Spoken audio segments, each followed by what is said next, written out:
What's going on, guys? We're back with another video on how to get you started on your journey with building your first 3D printed airplane. We already had a couple of videos starting out with where to get the files from, designers, filament, glue, electronics, the whole spiel, slicing profiles.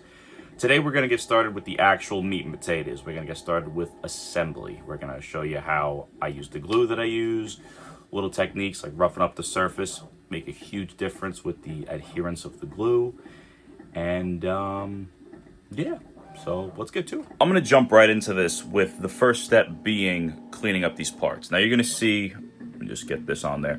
You're going to see all these little tchotchkes on that surface, right? This is LWPLA. So this stuff foams in the nozzle, so it's constantly expanding in that nozzle. Now with that being said, even with retraction settings, which you really shouldn't have with LWPLA, you're not going to be able to mitigate all this stringing and all these little tchotchkes. You'd rather have the stringing and the tchotchkes than a under extruded part. You'd rather have something proper skookum than something flimsy as anything. So we're going to start with chopping all these little things off, sanding it smooth, and getting it to be a part that's ready for assembly. So forgive me, I know my camera setup is rudimentary at best. So we're going to start with getting all these little tchotchkes off. I know, I'm not sure how well it's going to come up on the camera, but you're going to start with the big stuff. You just run the X-Acto knife along these little things, almost like how a razor goes across your face to shave your beard. So as you go across, you're just going to start shaving them off. You don't want to go in with too steep of an angle because then you're going to dig into the part and you're going to wind up leaving craters, and you don't want that. So you just gently, gingerly go over this thing and just start getting the big stuff off. Once you get the big stuff off, then you can go at it with, I think I use 100 and, I don't even know, an 80 grit, something like that. Sandpaper, it's the purple one. And then you get the rest of the tchotchkes off with that. So now all the big stuff's gone, right? Now we just got pretty small stuff to deal with. So we go with 180 grit, the purple stuff, the 3M, and you just kind of go to town, honestly. It's tedious, kind of a pain in the ass, but you know what? The way these LW planes fly with how low the wing tube loading is and how floaty they are, it's so worth it. And the money that you save by not spending an exorbitant amount of money on a piece of foam, only reason I have that FlexJet is because it was on sale for a crazy low price at a swap meet. You could not get me to buy that at full price. $900, you are smoking some really good shit to be spending that much on a piece of foam. And now, thanks to the magic of editing, we are now done shaving down and sanding every part for this airplane, because I doubt you guys wanted to watch me do that for the last half hour. And now it's time to start slapping some glue on this bitch, and we're gonna have an airplane. So you're gonna have a bunch of parts like this that are gonna go together, and you're gonna have an airplane. So let's get to it. Assembly time. Once again, I apologize for my rudimentary camera setup, guys. I got you guys leaning up against my Star Wars mug, so the struggle is real. So we're going to take these parts and we're going to start slapping them together to get an airplane. Now, as always, we're using our Star Bond Thick CA, and I know that sounds very advertisement-y or pushy, and I know somebody's going to come at me and say, oh, he has a retainer, he's sponsored. Yes, I'm sponsored. I love this stuff. I wouldn't be using it if I didn't like it. Nobody could pay me to promote something that's garbage. This isn't garbage. This is very nice. So, no, I'm not one of these schmucks who gets paid money to sell my soul. I wouldn't be using this stuff if I didn't like it. I love what I do. I love building this stuff. When I'm not at work, this is my happy place. When I'm building one of these airplanes, I build it because I want to build it. This is Kyle's Designs HO229. This airplane's been a favorite of mine since I was a small child. When I saw Kyle design this thing, I had to build it because, one, it looks similar to the real thing. Kyle's planes aren't fully scale, which I appreciate because he pushes for aerodynamic characteristics, stability, and just overall better flight rather than looking exactly like the real thing. But it looks close enough where everybody sees it and is like, oh shit, that's an HO229. That's pretty badass. So now that that's out of the way, I'm going to put you guys on my tripod at a better angle so you guys can actually see what I'm doing. So let's go. And here we go. Now, I know my assembly setup isn't the most ideal. It's a folding wood table that I took with me from my parents' house when my wife and I moved out. They were going to throw it away and I couldn't justify it. So every 3D printed airplane that is in this hangar was built on this little table. So that right there is just another reason why if you want to do it, you can do it. There's nothing that's going to stop you. So Here we go. Super glue accelerator. This is the brush on. This is amazing stuff. I really like it. You just basically give it a good brushing on the part. Now, when I brush it on the part that gets the accelerator, I want to make sure that it's a part that I can lay down on a surface, so as that when I put glue on something else, this isn't all wobbling all over the place. I want to be able to put glue on something, put it down, and be able to hold it and get it locked into a good place. Now, all these parts are already prepared. There's already all the sanding done. All of the tchotchkes have been removed.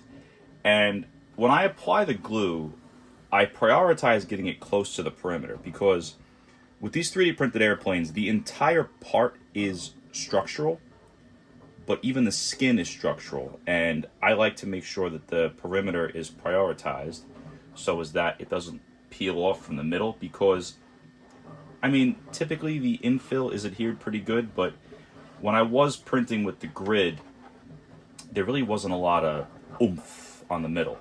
And there really is no rhyme or reason to this. You know, a lot of people put way too much thought into this. Same thing with the electronics, where it's like, oh, what do I buy? Guys, you're doing this to have fun. Like, if you start making it where it's way overcomplicated, you're overthinking everything, you're going to take away the fun aspect of this stuff, you know? Another thing you want to have around is a rag to wipe down the CA glue, because stuff's going to come out of the edges.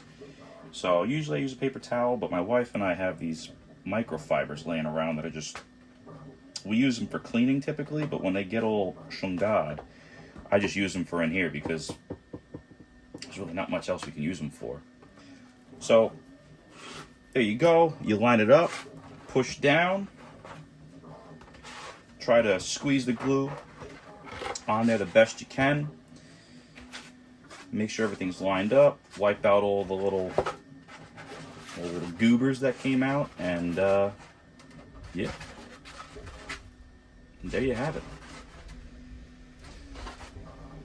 And then you basically just repeat the process with the entire airplane. So I'm not going to bore you with doing the exact same thing I just did 100 times.